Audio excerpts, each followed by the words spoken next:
Ben ritrovati dalla redazione, predisposti tra la sera di venerdì e le prime luci dell'alba di sabato i controlli da parte degli agenti della Polizia Stradale affiancati dai sanitari della Polizia di Stato impegnati negli accertamenti clinici per verificare se alla guida ci fossero utenti sotto l'effetto di sostanze psicotrope.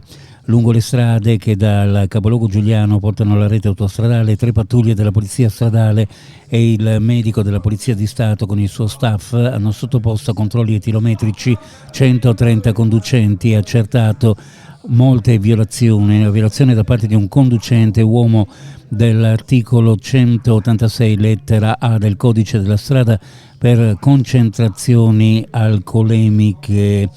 2 violazioni da parte di 2 conducenti uomini dell'articolo 186b del codice della strada. Sono stati effettuati numerosi test di screening per l'accertamento della presenza di sostanze psicoattive, psicotrope e stupefacenti. Si tratta di un prelievo salivare fatto dai sanitari della Polizia di Stato che permette un'analisi immediata grazie all'utilizzo di un drogometro in uso alla Polizia Stradale.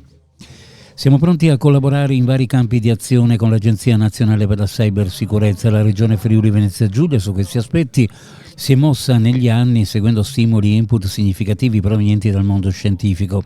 Lo ha affermato ieri a Trieste l'assessore regionale all'Università Alessia Rosolin, intervenuta alla chiusura della 6ª tappa del Roadshow nazionale Accendiamo la cybersicurezza, proteggiamo le nostre imprese, promosso dal Dipartimento per l'informazione e l'editoria insieme all'Agenzia per la Cybersicurezza Nazionale. Nel corso dell'evento Rosolena ha evidenziato come il concetto di sostenibilità digitale sia stato declinato attraverso 3 aggettivi chiave: consapevolezza, informazione e comunicazione.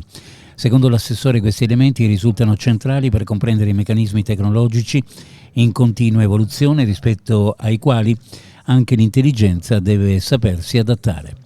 L'estate è alle porte, il Friuli Venezia Giulia può tirare un sospiro di sollievo. Tutte le acque di balneazione della regione hanno ottenuto una classificazione di qualità eccellente o buona nei controlli prestagionali. L'Agenzia regionale per la protezione dell'ambiente ARPA FVG ha avviato ieri la campagna ufficiale 2025 di monitoraggio delle acque marine dopo una serie di campionamenti preliminari che hanno dato esiti confortanti. La Commissione non ha ancora selezionato la proposta vincitrice, ma attorno al partenariato pubblico-privato lanciato dal Museo di Miramare si muovono già i primi ricorsi. Il gestore uscente del Caffè Massimiliano, la Fast Eat Italy SRL, ha infatti impugnato al TAR l'avviso pubblico con cui il castello ha aperto a gennaio di quest'anno la raccolta dei progetti. Ricorso che è stato dichiarato inammissibile dai giudici amministrativi in una sentenza resa pubblica pochi giorni fa.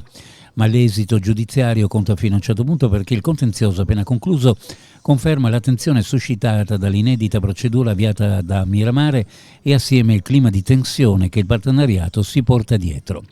Uno sguardo alle previsioni meteorologiche per quanto riguarda la giornata. Nella prima parte della mattinata cielo nuvoloso, in giornata in prevalenza poco nuvoloso su pianura e costa, variabile sulla zona montana dove è possibile qualche rovescio temporalesco o qualche debole pioggia sparsa, più probabili sulle prealpi e sulle zone interne della Carnia.